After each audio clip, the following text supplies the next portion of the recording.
পেয়েছে, মুক্তির জন্য আমরা গিয়েছিলাম, কিন্তু এই যে এটা বললাম যে 6 দিনের জন্য তাদেরকে যে আটক রাখা হয়েছে, এটা তো আমাদের মতে এটা আনলফুল।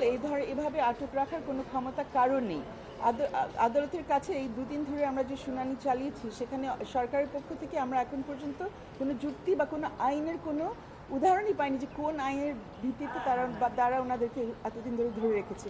এই প্রশ্নগুলো তো এখন পর্যন্ত পরিষ্কার হতে হবে। ওরা মুক্তি পেয়েছে, এটার জন্য আমরা সবাই ধন্য, আমরা সবাই খুবই খুশি, আনন্দিত। But in the meantime কি হয়েছে এটা আমাদের জানা দরকার। ব্যাপারটা তো এখনো আছে। এই ওদের মুক্তির ব্যাপারটা যেটা ছিল সেটা ছিল আমাদের ইন্টারিম প্রেয়ার, কিন্তু তাদেরকে কোন অধিকারে, কোন ক্ষমতা বলে, কোন আইনের বলে তাদেরকে আটকে রাখা ছিল, সেটার ব্যাপারে কারণ দর্শানোর ব্যাপারটি রয়েছে।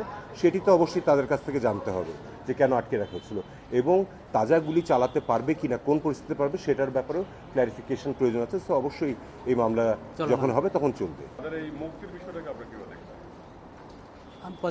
এতদিনে শুভবুদ্ধির উদয় হয়েছে, এতদিনে দেরিতে হলেও সরকারের বা রাষ্ট্রের বলা উচিত না, শুভবুদ্ধির উদয় হয়েছে। এর বাইরে আর কি বলবো তাদের ব্যাপারে। আমাদের মুদ্রা কথা, আমরা যারা রিট পিটিশনকারীর সাথে ছিলাম, আমাদের কথা হচ্ছে তারা স্বাভাবিকভাবে চলাফেরা করবে। Very simple. অনশনের খবরটা আমি দুটো সূত্র থেকে পেয়েছি, এবং তারা 32 ঘন্টা ধরে অনশন করেছিলেন বলে খবর পেয়েছি। তারা বেরিয়ে আসলে আরও পরিষ্কারভাবে জানা যাবে। এবং আমার আসলে আমাদের জাতীয় কবি কাজী নজরুল ইসলামের কথা মনে পড়েছে। পত্রিকায় তার লেখার জন্য তাকে আটক করা হয়েছিল, আপনারা জানেন, আনন্দময়ীর আগমনে কবিতার জন্য। তারপর 39 দিন তিনি অনশন করেছিলেন, হার মানেননি। আমাদের সন্তানরাও হার মানবে না। এবং এই 6 জন কিন্তু শেষ নয়, এর বাইরেও আরও অনেককে আটক করা হয়েছে। অনেক জায়গা থেকে নারীদের আটক করা হয়েছে কোনো নারী পুলিশের উপস্থিতি ছাড়া, সে অভিযোগ আমরা পেয়েছি। বিভিন্ন জায়গায় মোবাইল চেক করা হচ্ছে, যার কোনো অধিকার আইন শৃঙ্খলা রক্ষাকারী বাহিনীর নেই। এইগুলো অবিলম্বে বন্ধ করতে হবে। আজকে আমার স্ত্রী আমার পাশে রয়েছেন, তিনি একটু আগে ঢাকা বিশ্ববিদ্যালয়ে যাওয়ার চেষ্টা করছিলেন।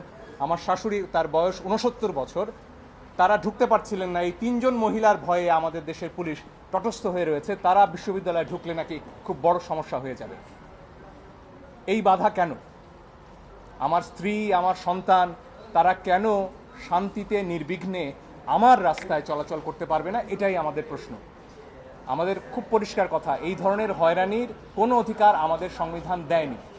মোবাইল চেক করা যাবে না, বিনা কারণে কাউকে তুলে নেওয়া যাবে না, নারী পুলিশের উপস্থিতি ছাড়া নারীদের ধরে নেওয়া যাবে না। এগুলো অবিলম্বে বন্ধ করতে হবে।